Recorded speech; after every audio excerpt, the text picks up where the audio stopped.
بسم الله الرحمن الرحيم. أن وحكبرون ويدين تنأه What is a junk bond؟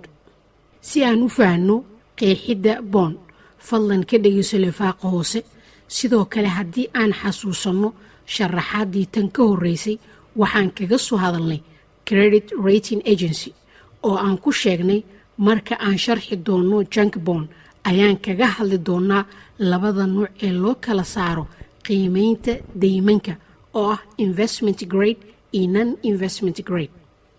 haddaan ku hormarno investment grade waxaan ku qeexi karnaa waa deyn dib u bixinteeda lagu kalsoonaan karo oo ay soo saareen shirkado ama dowlado lagu kalsoon yahay in deynta ay qaateen ay ku bixin doonaan xilligii loogu talagalay.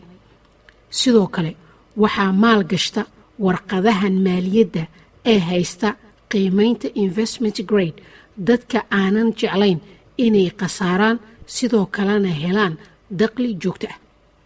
markana aan isla aragno waa maxay non investment grade. waxaana sidoo kale loo yaqaanaa junk bond, speculative bond, high yield bond.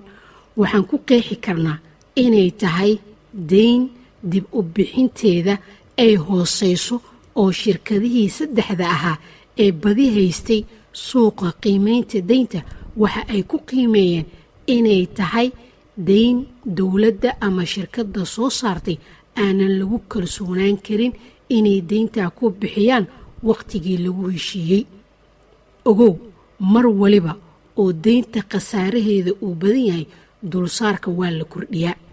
haddaan isla fahnay investment grade iyo non investment grade waxa ay yihiin aan markan qeexno junk bond waa nuuc ka tirsan boonka ama warqadaha deynta oo khasaaraheeda u sarreeyo. deyntaa waxaa soo saara shirkad ama dowlad. 1980kii ayaa nin la oran jiray Michael Milken ka qayb qaatay in la horumariyo suuqa junk bond. ogow boonka ama deymanka ay soo saaraan dowladaha wadamada saddexaad sida wadamo badan oo ka tirsan qaaradda Afrika iyo wadamo badan oo ka tirsan Latin America ayaa noqda junk bond. midaas ayaana keenta in muddada dib u bixinta deynta ay qaadato muddo badan maadaama dulsaarku uu badan yahay haddana interest rate-ka la isticmaalayo uu yahay compound interest rate. dadka maalgashta junk bonds waxaa maalgelintooda kaga soo xaroota lacag badan maadaama ay u bareereen inay maalgashtaan warqad deyn uu khasaaraheedu sarreeyo oo mar waliba uu khasaaraha bato dulsaarka wuu bataa.